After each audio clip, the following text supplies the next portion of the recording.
በስመ ስላሴ በስመ አብ ወወልድ ወመንፈስ ቅዱስ አሐዱ አምላክ አሜን። ሰላም እግዚአብሔር አምላክ ምስ ኩላትኩም ይኹን። ስድራ እግዚአብሔር አምላክ ከመይ ውዒልኩም? ኣነ እግዚአብሔር ይመስገን። ክብሪ ይስፋሕ መድኃኔዓለም ኣቦይ ጽቡቕ ውዒለ አሜን። ስንክሳር ዘወርሃ መስከረም ዕለት 9 ናይ ወርሒ 9 ዝንበብ ዝጽለ ስንክሳር ዝሰምዕ ዘንብብ ፍቕሪ ጎይታ ኣብ ልቡ ይዕንብብ ሓለዋን ጸሎትን ናይ ቅዱሳን ድማ ይረክብ። ዝክረ ጻድቅ ንዓለም ይህሉ ዝኽሪ ናይ ጻድቅ ንዓለም ይዝነብር። ካብ ኩሉ ክፉእ ዘበለ ክድሕኑ ንቅዱሳን ተማሕፀኑ አሜን። መብርሃን አደይ ልሳን አንደበት ኩንኒ ቅዱስ ሚካኤለይ ገብርኤለይ ብየማንም ጸጋመይ ቁምለይ አሜን። ሓደ አምላክ ብዝኾነ በአብ በወልድ በመንፈስ ቅዱስ ስም አሜን። መስከረም 9 ምስ ቅዱስ ፋሲለደስ 14,737 አመንቲ ብሰማዕትነት ዓረፉ። ተጋድልኡ ኣብ ልዕሊ ገረብ ኮይኑ ዝፈጸመ ንእግዚአብሔር ዝሐጎሰ ንጉስ ያሳይ እውን ዕረፍቲ እዩ ብማለት ስንክሳር ብስም ዝገለጾ ጻድቅ ንጉስ ያሳይ ዓረፈ። አባ ቢሶራ ብሰማዕትነት ዓረፈ። ዳግም እውን በዛ ዕለት ሓለቃ ናይ ኩሎም መላእኽቲ ቅዱስ ሚካኤል ኣብ ሃገረ ሮም ዓብይ ተኣምር ዝገበረላ ዕለት እያ። አሜን። ሊቀ መላእክት ቅዱስ ሚካኤል ኣብ ሃገረ ሮም ዝገበሮ ዓብይ ተኣምር እዚ ከዓ ኣብ ሃገረ ሮም ፍሩምያ ኣብ እትበሃል ከተማ ዝተገብረ ተኣምር እዩ። ኣብዛ ውሽጢ ከተማ ናይ ቅዱስ ሚካኤል ቤተክርስትያን ነበረት እሞ ኣብዛ ውሽጢ ቤተክርስትያን እዚ ገናና መልአኽ ብዙሕ ኣደናቂ ተኣምራት ይሰርሕ ነበረ።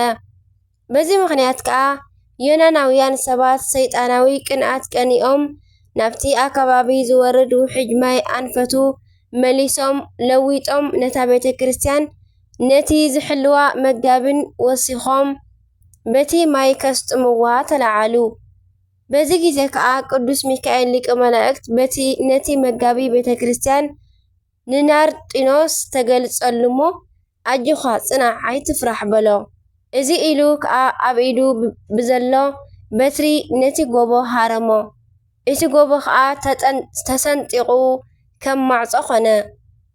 ናይቲ ውሕጅ ማይ ከዓ ብውሽጡ ሓሊፉ ኸደ። ነዚ ዝረአዩ ኩሎም ከዓ ንእግዚአብሔር ኣመስገኑ። ነዚ ገናና መልአኽ ቅዱስ ሚካኤል ድማ ኣኽበርዎ። ካብታ መዓልቲ ክሳብ ሕጂ ናይቲ ውሕጅ ማይ ብውሽጢ በቲ ዝተሰንጠቐት ቅዱስ ሚካኤል ሰንጥቆ ጎቦ ሓሊፉ ክኸይድ ይርእይዎ ነበሩ። ናብታ ናይ ቅዱስ ሚካኤል ቤተክርስትያን ግን ከቶ ኣይቀርብን እዩ። አሜን። ናይ ሊቀ መላእክት ቅዱስ ሚካኤል ሓለዋን በረኸትን ረድኤትን ኣይፈለየና አሜን። አባ ቢሶራ እዚ አባ ቢሶራ ከዓ ኣብ ሃገረ ግብፂ መፂል ኣብ እትበሃል ከተማ ኤጲስቆጶስ ኮይኑ ዲዮቅልጥያኖስ ናይ ክርስቲያን ደም ከም ማይ ከፍስስ ከሎ አባ ቢሶራ ድማ ብስም ጎይታናን ኣምልኽናን መድሓኒናን ኢየሱስ ክርስቶስ ሰማዕትነት ክኸውን ፈተወ።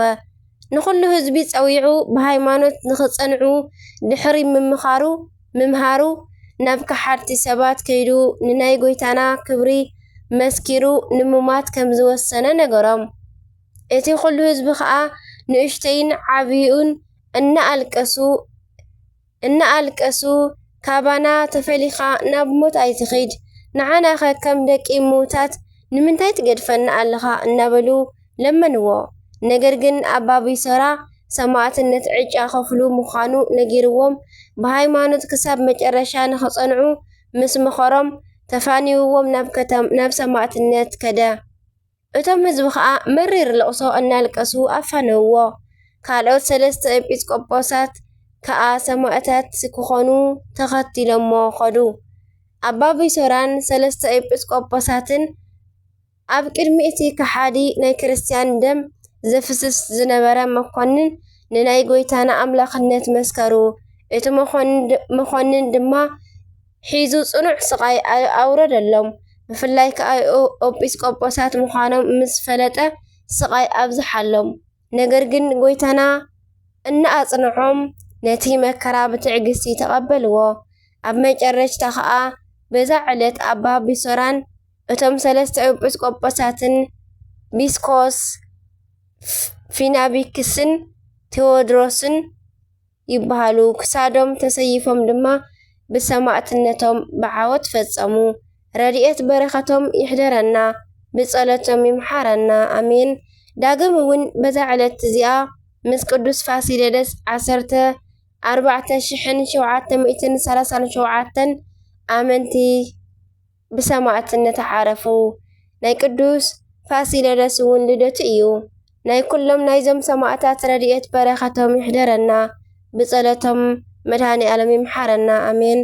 መስከረም 9 ዝኽበሩ ዓመታዊ ናይ ቅዱሳን በዓላት ድማ ቅዱስ ሚካኤል ሊቀ መላእክት ተኣምር ዝገበረሉ፣ ቅዱስ ቢሶራ ሰማዕት፣ ቅዱስ ያሳይ ንጉስ፣ ቅዱስ ፋሲለደስ ሰማዕት ልደቱ 14,737 ሰማዕታት ናይ ቅዱስ ፋሲለደስ ማሕበር። ወርሓዊ በዓላት ድማ ኣባ ቦርሱማ ሶርያዊ ናይ ሶርያ መነኮሳት ኣቦ፣ ኣቡነ እስትንፋሰ ክርስቶስ ኢትዮጵያዊ፣ 318 ቅዱሳን ሊቃውንቲ ርቱዓን ሃይማኖት ዘኒቅያ ናይ ብሔረ ብፁዓን ጻድቃን፣ ኣባ መልከ ጸዲቅ ዘሚዳ ኢትዮጵያዊ፣ ቅዱስ ዞሲማስ ጻድቅ፣ ዓለመ ብፁዓን ዝረአየ ኣቦ ኣሜን። እቲ መስፍን መንግስቲ ፋርስ ግና እዝራን ሓደን መዓልቲ ተቃወመኒ። እንሆ ከዓ ሚካኤል ካብቶም ኣውራታት መሳፍንትስ ሓደ ንምሕጋዘ ይመጸ። ኣነ እውን ኣብኡ ምስቶም ነገስታት ፋርስ ተረፍኩ ይብል ኣብ ዳንኤል ምዕራፍ 10 ፍቕዲ 13 ንረኽቦ ኣሜን።